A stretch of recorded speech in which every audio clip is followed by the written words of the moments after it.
Madam Speaker, this day marks a crossroads for American democracy. Those who object to the counting of the Electoral College votes, which reflect the votes of the American people, want to substitute their preferences for the voter's choice. That's not what our Constitution requires, and it's at odds with the American Democratic Republic. If Congress selects the next president instead of American voters, we'll have no need for an electoral college. In fact, we'd have no need for presidential elections at all. We'd be moving from a government elected by the people to a government selected by those already governing. That's not America. In the United States, we abide by the choices of the people, not an elite few. The framers of our Constitution considered whether to have Congress select the president and specifically rejected it. Instead, they wrote Article 2 and the 12th Amendment. Article 2 creates the Electoral College, where each state appoints electors. Laws of all 50 states and D.C. require electors to vote for the winner of the state's popular election. Each state provides for the orderly conduct of elections, including lawful challenges, recounts, and the like. The 12th Amendment is what brings us to today. It says the electors meet in their states. That happened December 14th. The amendment says the electors shall cast their votes, sign and certify them, transmit them to a seal. That's been done. The sealed envelopes containing the signed, certified ballots from each state's electors, reflecting the votes of the people, were in those mahogany boxes. The 12th Amendment directs the president, as the vice president, as the president of the Senate, to do only this: open the sealed envelopes, and then the vote shall be counted. Simple.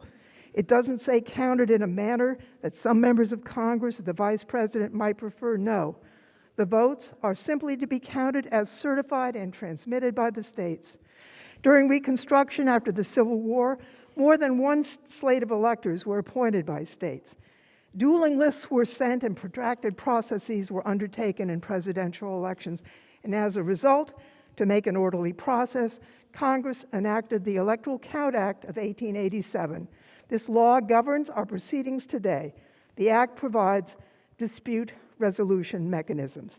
Under the ECA, if a governor certifies a slate of electors and there are no competing slates from that state, the governor's certified slate must be counted.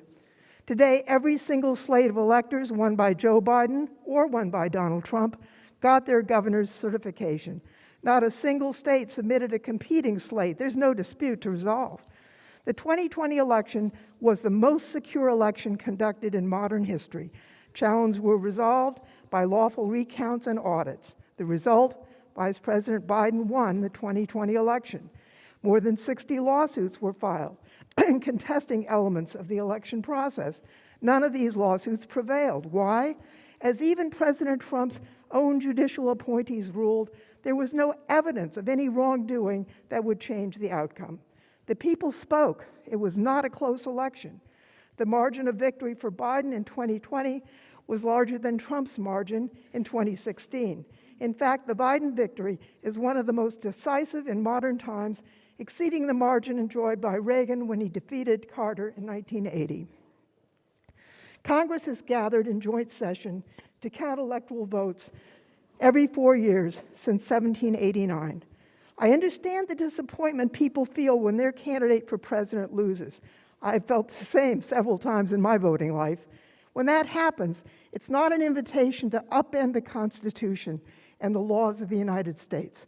It's an invitation to work with the new president for the good of the country and to wait for the next election in 4 years if you're dissatisfied.